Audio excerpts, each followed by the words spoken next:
ये परवरदिगार का एक तो निज़ाम ये है कि उसने तरीक़ेकार ये रखा है कि कुछ को पैसा देकर आजमाया, कुछ से पैसा लेकर आजमाया। गुर्बत खुद एक आजमाइश है और अमीरी खुद एक आजमाइश है। ये जो कहा गया कि ज़कात अदा कीजिए, ये जो कहा गया कि फ़ित्रा अदा कीजिए, ये जो कहा गया कि हज अदा कीजिए, हज किस पर वाजिब है? हज अमीर पर वाजिब है, गरीब पर तो वाजिब नहीं है।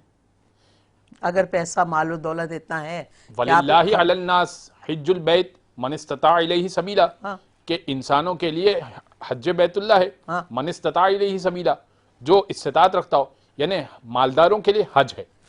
ठीक है, ज़कात मालदारों के लिए, खुम्स मालदारों के लिए, यानी जहां माल है तो वहां आजमाइश है। इसके बाद अब कोई कहे कि मैंने हज भी कर लिया, मैं ज़कात भी अदा करता हूं, नहीं, अभी यहां पर मामला रुकेगा नहीं। रिश्तेदारों का ख्याल तुम्हें उन लोगों से ज्यादा रखना है जिन जो गुर्बत में है, बन उनकी निस्बत तुम्हें ज्यादा ख्याल रखना है। अच्छा, क्योंकि तुम्हारे पास माल है, माल है। माल तुम्हारी सबसे बड़ी आजमाइश है। देखें, कारून की सबसे बड़ी आजमाइश क्या थी? यही माल तो था। हजरत मूसा ने क्या सवाल किया था? ज़कात अदा कर दे। उसके पास सोना बनाने का तरीक़ेकार था और वो सोना बनाया करता था। उसने कहा ये तो मैंने अपने इल्म से बनाया है, मैं इसकी ज़कात क्यों अदा करूं? मैं इसकी ज़कात अदा क्यों करूं? का ये इल्म जो है वो परवरदिगार ने अता किया, अता तो वही करता है, इल्म परवरदिगार ने। और मैं तुझसे तेरा पूरा माल नहीं मांग रहा, कुछ माल अल्लाह की राह में दे दे। उसने कहा कि मैं कुछ भी एक पाई भी नहीं दूंगा। हत्ता कि उसका ये आलम था कि रिवायतों में लिखा हुआ है कि कंजूस इस कदर था कि वो दूध का जाम उसको पेश किया जाता था तो दूध वो पीता नहीं था, दूध के जाम को ऊपर से चाटा करता था। आलम ये था उसका, हिर्स का और लालच का ये आलम था। वो क्या समझता था कि मैं यहाँ हमेशा रहूंगा। माल।